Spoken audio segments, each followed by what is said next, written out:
النار أليس هذا بالحق قالوا بلى وربنا قال فذوقوا العذاب بما كنتم تكفرون فاصبر كما صبر أولو العزم من الرسل ولا تستعجل لهم كأنهم يوم يرون ما يوعدون لم يلبثوا إلا ساعة من نهار بلاغ فهل يهلك إلا القوم الفاسقون صدق الله العظيم.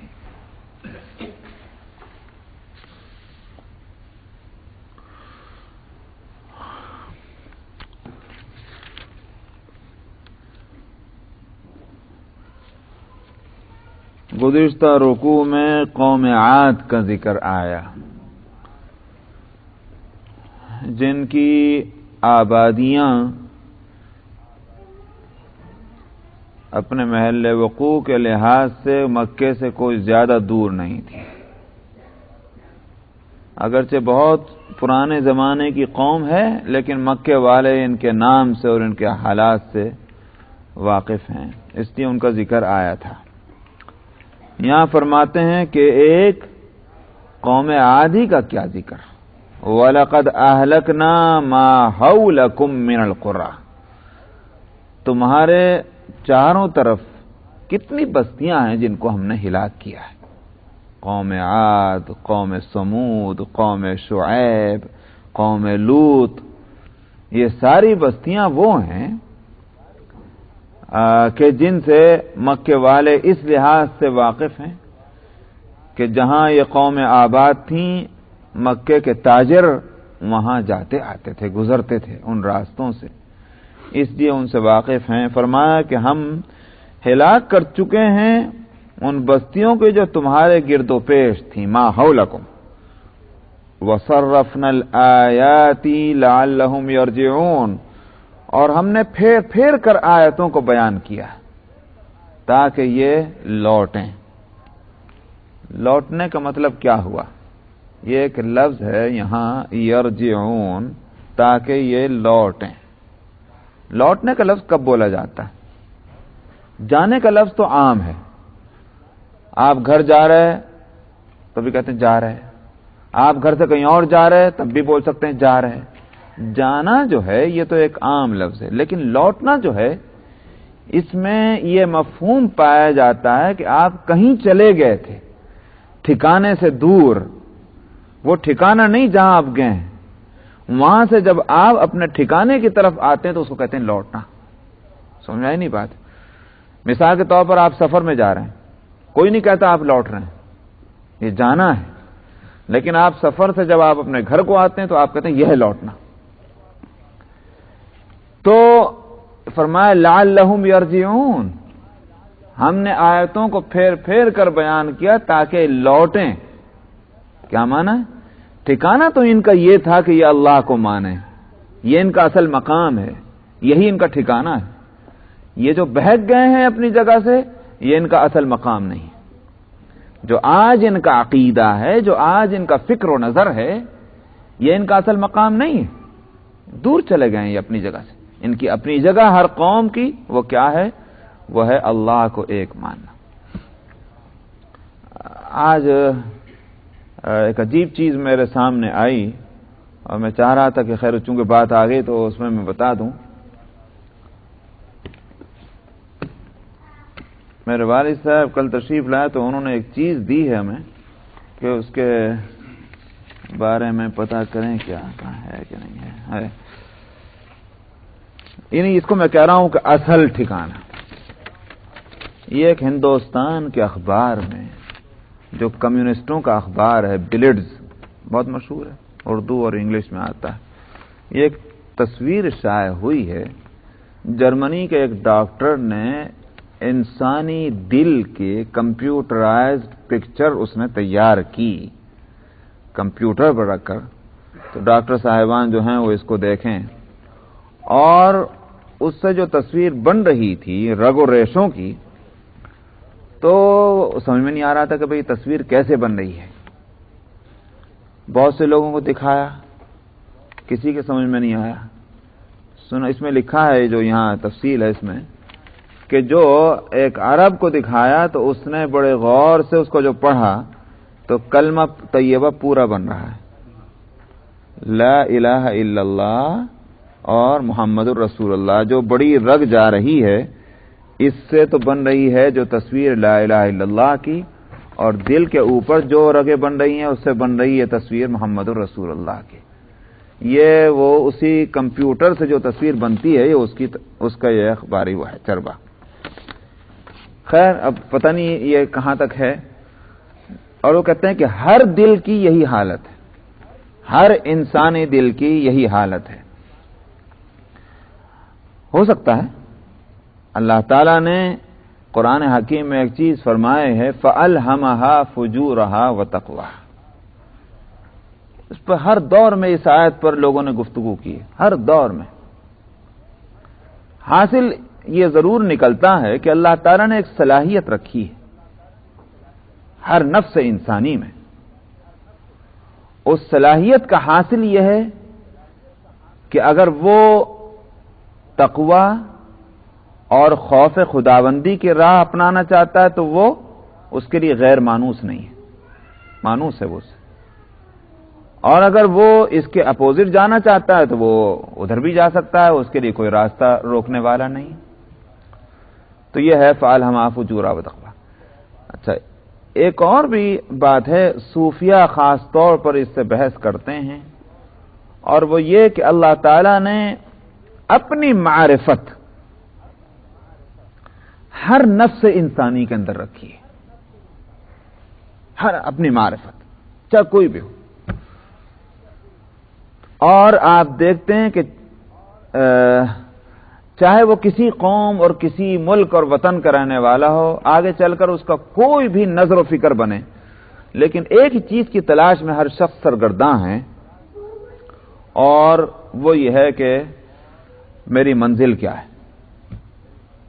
اپنے پیدا کرنے والا، اپنا محسن، اپنا رب، اپنا منعم، وہ جو ہے وہ اس کی ایک تلاش ہے۔ بعض دفعہ اس تلاش میں صحیح منزل تک پہنچ جاتا ہے، اس لیے کہ اس کی رہنمائی کرنے والے موجود ہیں، اور بعض دفعہ وہ بھٹک جاتا ہے، لیکن تلاش ہے وہ اس کی۔ آپ دیکھیں جتنے مذاہب دنیا میں پائے جاتے ہیں، شکلیں ان کی مختلف ہیں، لیکن ان میں ایک ہے طلب، اور وہ طلب ہے اسی رب کی، اسی منعم کی، اسی خالق کی، اسی مالک کی۔ اب اس تلاش میں کہیں تو وہ گلیوں میں گم ہو جاتے ہیں، اور کہیں وہ تلاش میں صحیح منزل تک چلتے ہیں۔ تو یہ ہے بات ضرور، اللہ تعالیٰ نے معرفت کا بیج ڈالا ہے ہر نفس انسانی کے اندر۔ اسی کو حدیث میں فرمایا گیا تھا، کل مولود یولد علی الفطرہ، ہر پیدا ہونے والا جو ہے وہ نیچر پر پیدا ہوتا ہے، فطرت پر پیدا ہوتا ہے۔ ثم ابواہ یحودانہ ویمجسانہ وینصرانہ، پھر ماحول یا والدین جو ہے گھر کا ماحول وہ اس کو بدل دیتا ہے، کہیں نصرانی بنا دیتے ہیں، تو کہیں یہودی بنا دیتے ہیں، تو کہیں مجوسی بنا دیتے ہیں، سو انسان، یہ سب ہوتا ہے۔ تو فطرت کیا ہے؟ اللہ کا ایک ہونا، یہ فطرت ہے۔ اللہ کا ایک نہ ہونا یہ فطرت نہیں۔ تو ذات اور صفات کے ساتھ اللہ کو ماننا یہی فطرت ہے۔ اس کی طرف، اس پر جب تک قائم رہے گا کوئی شخص، معلوم ہوا کہ اپنے مقام پر ہے، اس سے جب ہٹ گیا تو معلوم ہوا کہ مقام چھوڑ دیا۔ اب نصیحت کرنے والا نصیحت کرتا ہے، نبی ہو یا نبی کا قائم مقام ہو، کتاب اللہ ہو یا کتاب اللہ کی تشریحات ہوں، یہ نصیحتیں کیوں کی جاتی ہیں؟ یہ انسان جو اپنے مقام سے دور چلا گیا ہے، یہ پھر واپس آئے لوٹ کر، جو اس کا اصل مقام تھا۔ یہ لعلہم یرجعون اس لیے فرمایا کہ وہی صرف وصرفنا الآیات، اور ہم نے پھیر پھیر کر آیتوں کو بیان کیا تاکہ یہ لوٹ کر آ جائیں. فلولا نصرهم الذین اتخذوا من دون اللہ قربانا آلہہ.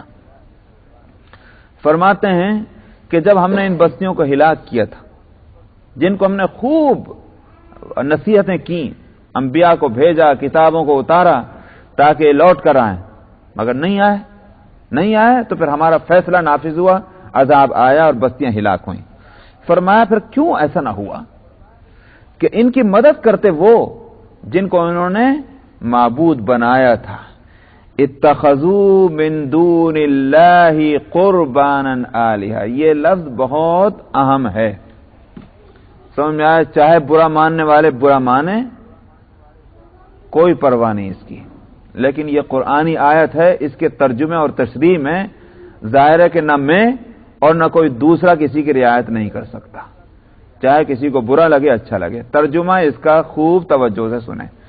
فرمایا کہ فلولا نصرهم الذین اتخذوا من دون اللہ قربانا آلہہ، اللہ کا تقرب حاصل کرنے کے لیے، قربان تقرب نزدیکی، اللہ کا قرب حاصل کرنے کے لیے جنہوں نے اللہ کے علاوہ دوسروں کو معبود بنایا تھا.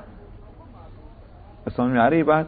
اللہ کا قرب حاصل کرنے کے لیے اللہ کو چھوڑ کر جنہوں نے دوسروں کو معبود بنایا، پھر وہ کیوں مدد کو نہ آئے؟ جس وقت اللہ کا یہ عذاب آ رہا تھا، یہ مصیبتیں ان پر ٹوٹ رہی تھی، کیوں نہ آئے؟ آخر یہ اگر ان کی مدد کا وقت نہیں تو پھر کون سی مدد کا وقت ہو سکتا ہے؟ مدد تو اسی وقت چاہیے جب کوئی مصیبت میں مبتلا ہو، اسی وقت تو مدد چاہیے. یہ معبودین اس وقت کہاں مر جاتے ہیں کہ جب کسی کی مدد کی نوبت آتی ہے، مصیبت میں مبتلا ہوتے ہیں، جب مدد نہیں کرتے. اور اس کے باوجود یہ عقیدہ رکھنے والے یہی سمجھے جا رہے ہیں کہ اللہ کے سوا اور بھی کچھ معبود ہیں، اور بھی معبود ہیں، اور بھی معبود ہیں. کیوں نہیں مدد کرتے وہ اگر معبود ہیں؟ اور یہاں لفظ نے کہا کہ قربانا، اللہ کا تقرب حاصل کرنے کے بعد. اس لیے شرک کے صرف یہ معنی نہیں ہے اللہ کو چھوڑ کر دوسرے کو معبود بنا دیا جائے یا اللہ کے ایکول بنا دیا جائے، ہرگز یہ معنی نہیں. اللہ کا قرب حاصل کرنے کے واسطے جو کام اللہ کے لیے کیا جاتا ہے وہی کام جب دوسرے کے لیے ہوگا، اس کا نام شرک ہے. سمجھ میں آیا؟ کیا کام کرتے ہیں اللہ کے لیے؟ خالی نماز پڑھنا ہی تو اللہ کے لیے کام تو نہیں ہے.